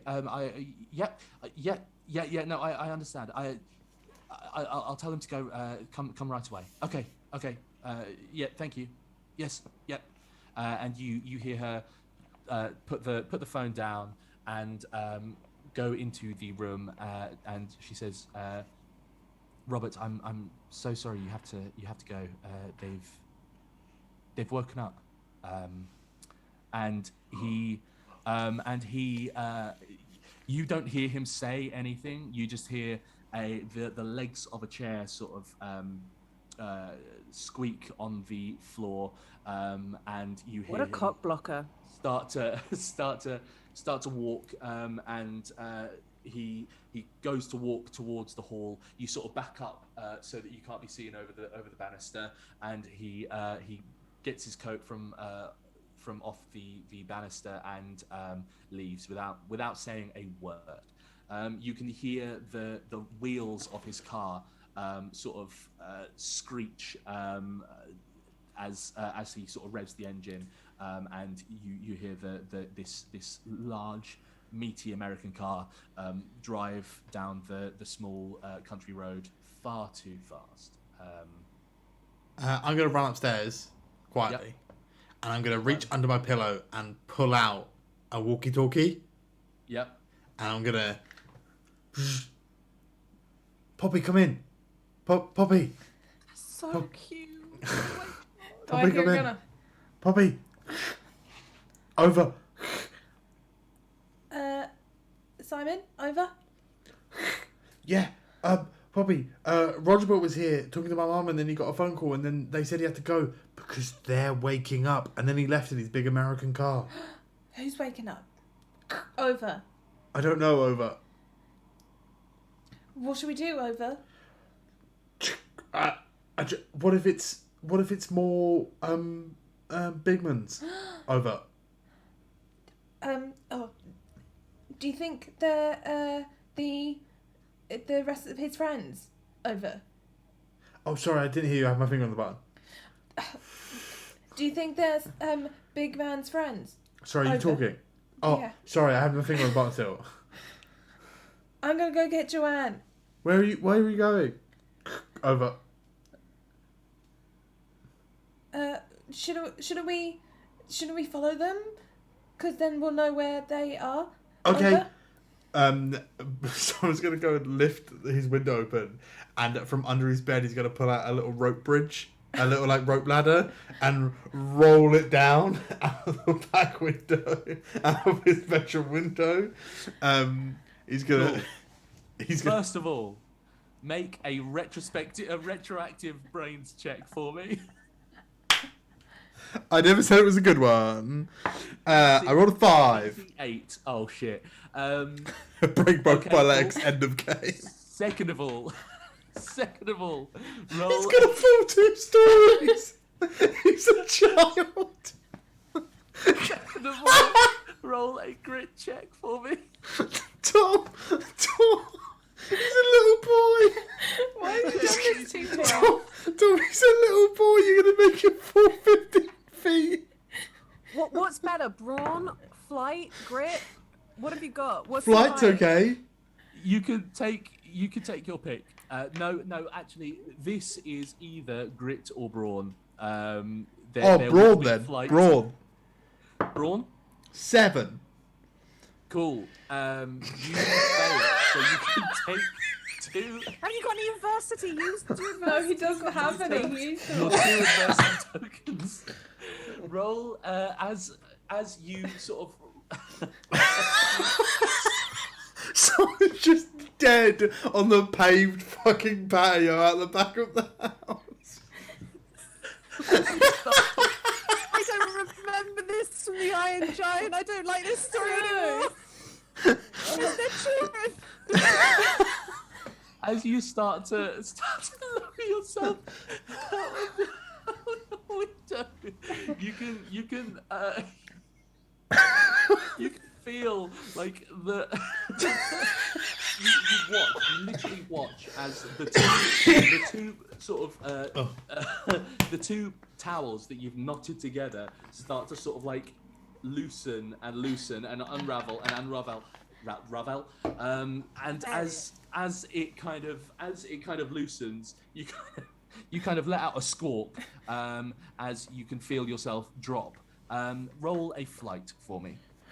DC 10.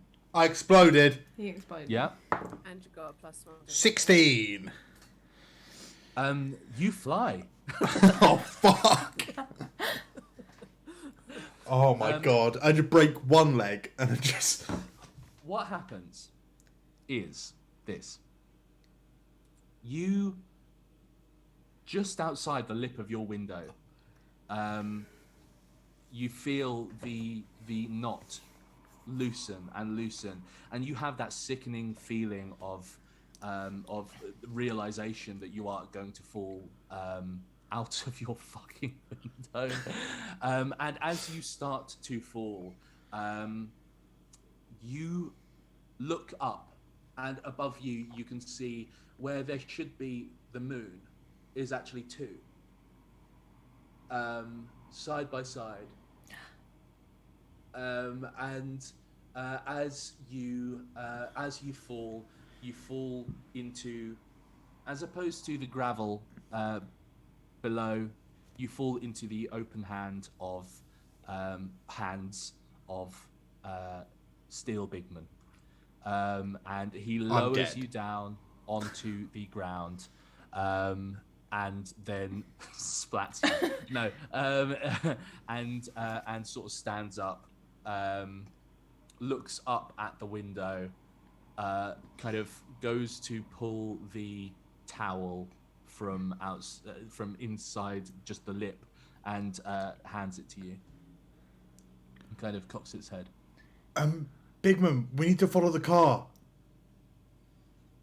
The black car that was driving. He sort of looks down the road and looks back at you. I think they've got your friends.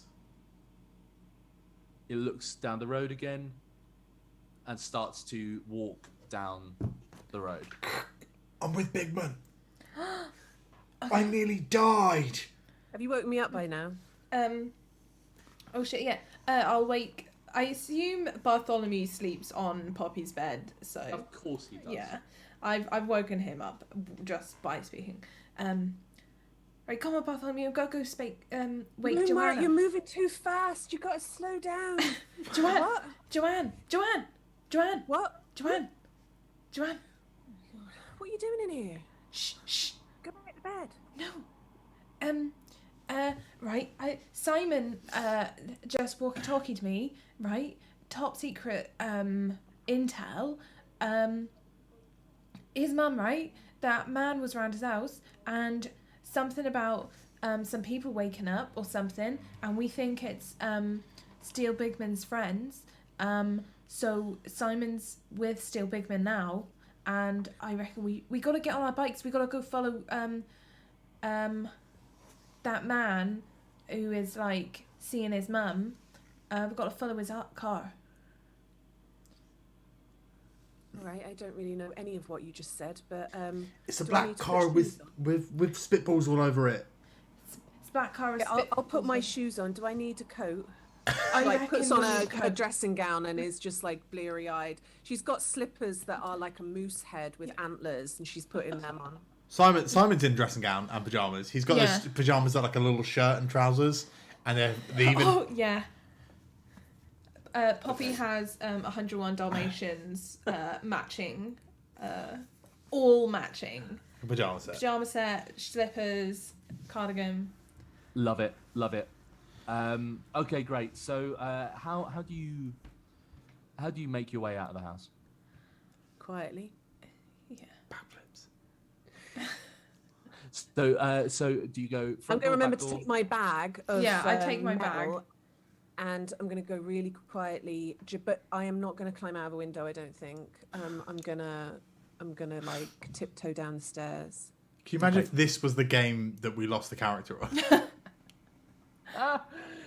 Flight checks for both of you. DC 10.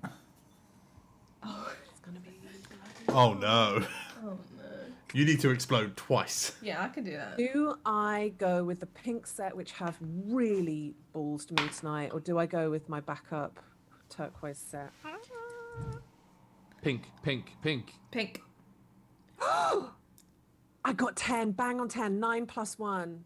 Beautiful. Beautiful. I got a 4. I'm Okay, not good cool. at flight. As you, I'm gonna. I It's don't it's actually because have she's any- got fucking cutlery in her bag. It's just I don't actually have any dice next to me. Nikki, Yeah. can you make a brains check for me? My character. Nope. just roll a. Use a D8. We're looking for a DC 10. I rolled a 2. Cool. You clank your way down the stairs. As you get to the bottom step, where you would usually miss the bottom step, you for some reason step on it, and there's a creak. You sort of stay still for a second, for 2, listening at your parents' bedroom, and there's nothing. And you continue to walk back down the stairs. You walk out the front door, quietly close it behind you, and you walk past your dad's car, and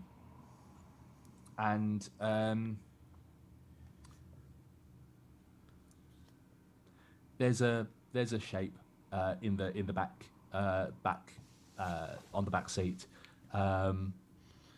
No, Dad, fuck. You look through the windows, and it is your dad on the back seat, under a cover. Joanne, why is What would Dad you like to do? sleeping in the car? Maybe he didn't want to wake us up when he came in the house. As you're having this conversation, he shifts a little bit in his sleep and kind of turns back round, like from one side to the other. And as he does so, he looks like he's waking up a little bit. Oh, we got to fuck off. I duck and I go. And so bad, right? you start making your way down the road. It's only at this point that you realise you actually have no idea where you should be running 2. Right, but if we kind of like head, we don't know where that lab is, where his mum works.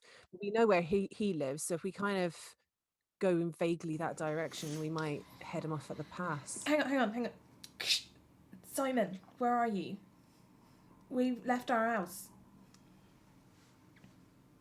Am I still in range? DC, a D20. It's another luck check for me, please. 10. You are just in range. You get a sort of scratchy kind of. We're going past the scouts hut. Over. Shh. All right, see you there. Over. So, and as you run down the street towards the common, where Simon assumed would be the best place to go, you make your way down. You can hear in the distance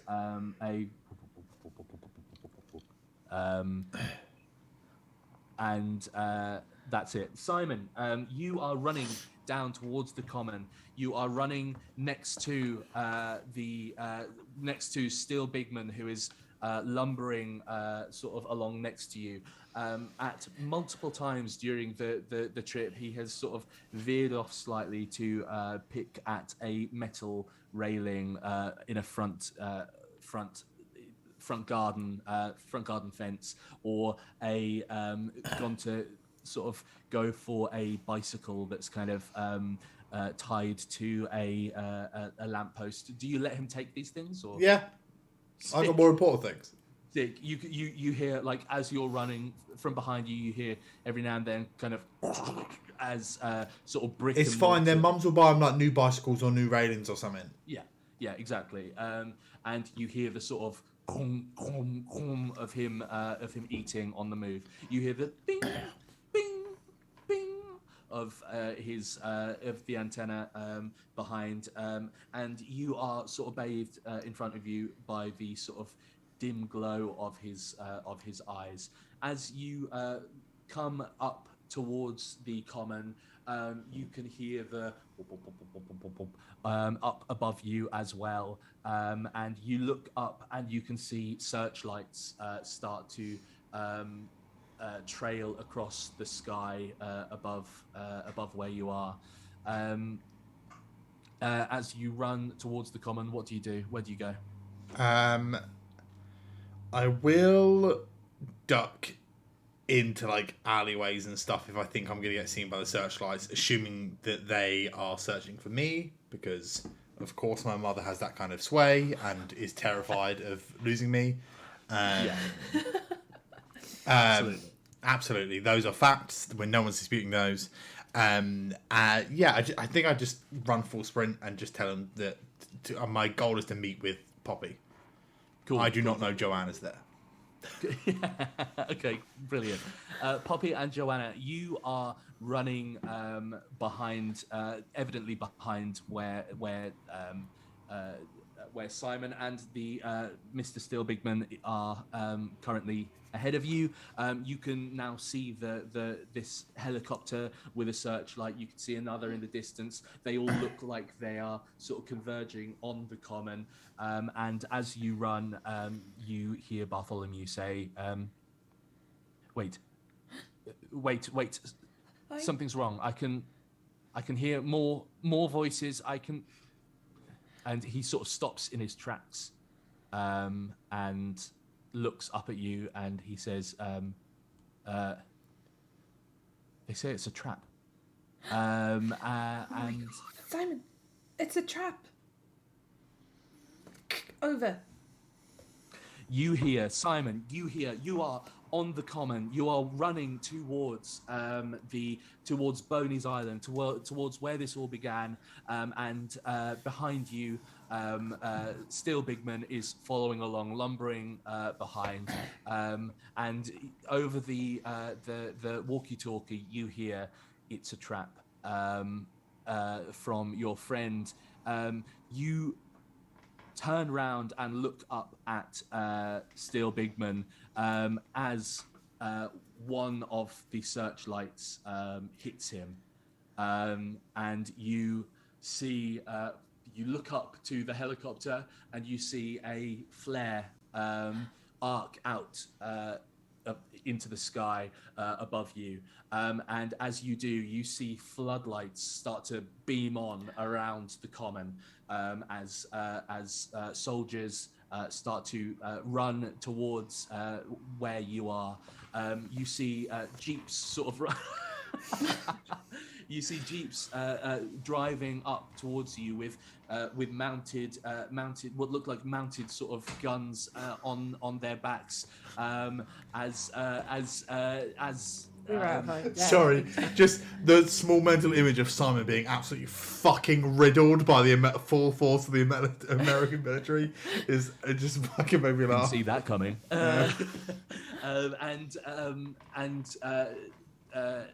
Steel Bigman looks up towards them and sort of shields his eyes slightly as you hear a boom. And this is when Poppy and Joanne, you can see this too. You see the spotlit image of Mr. Steel Bigman incandescent with light around him. You hear boom, and from over in one direction you see one of the mounted what look like guns fires, and the whole jeep kind of shudders back as this harpoon like thing lashes out, and where Mr. Bigman Mr. Bigman's Steel Bigman's arm is, you see the point of this jagged harpoon sort of hit and skewer through the metal, and he is immediately jerked one way, and he tries to sort of struggle back, but he can't, as you hear another boom, as another one hits him in the upper arm, and he kind of is jerked one way, and then from one of the large sort of what are they called, tomahawk kind of military helicopters, you see steel wire cages being dropped down towards him. Simon, you duck out of the way and sort of run towards where there's a sort of little dark patch where a divot in the earth is that you can kind of hide in. Poppy and Joanne, you're stood there absolute stock still as all of this is happening, and you can hear the. Can we go? Can we be seen by them? Yeah, I think. You currently We've got to not. hide. I think I'd pull her. Yeah, because Poppy's gonna run I'd over, like remember trying the to way be like. that Simon ran yesterday, like Naruto run, and I'd say, "Do a Simon," and we'd Naruto run into a like little hiding spot, and I'd say, "It's too late. If we're gonna save him, we've got to hide and regroup." As you say this, you can see the spotlights kind of passing to and fro, and one of the spotlights comes and sort of hits you, goes past a little bit, and comes back as you are trapped in the glare of this spotlight. As you are, however, you hear from behind you a poof of what sounds like a gunshot, and Kill Simon. Kill. and the spotlight goes out, and you feel a pair of burly hands kind of grab you in one Human arm, hands. Poppy. Human hands. You in one arm, Poppy, and you in the other, Joanne. Can I hit him with a crowbar? I've got a No, crowbar in my bag. Wait. Can I- No, he's saving us. Fight Please, check. please, Fight please. check. Absolute fight check. DC 12. This could be that dog I'm guy. defending my friends. I get a +3. Oh, that is so shit. It might be your dad. What's the I reckon DC? it's our 12. dad. Or that dog guy. Yeah. I think 15. 15. Just hit our 15. dad. Yeah, 15. Okay, cool. You hear you hear the thunk of a crowbar hitting a knee, and you hear the "oh, you bastard!" Don't you touch my sister! You get off her! You you hear the voice of oh fuck, I've forgotten his name. Clint? Of Keith? Jim. Jim. You hear Jim's voice behind you as he goes, Joanne, you daft old thing, it's me. Now hush up. Oh fuck! I'm so sorry, Jim. Oh, Watch your fuck. language. Watch your language, young girl. And he sort of starts to bustle you over towards the kennels.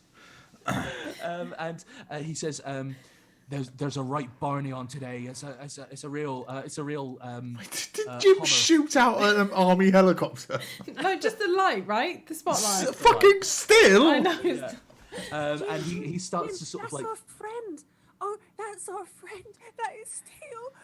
Well, I'm there ain't- overwhelmed and I'm so tired. But There ain't that is- nothing. Listen, girl. There ain't nothing you can do for him right now. We can talk about this as soon as we're away from here. Okay. And he kind of like bustles you down the way down towards the kennels, as you watch the Iron Giant looking up at the spotlights.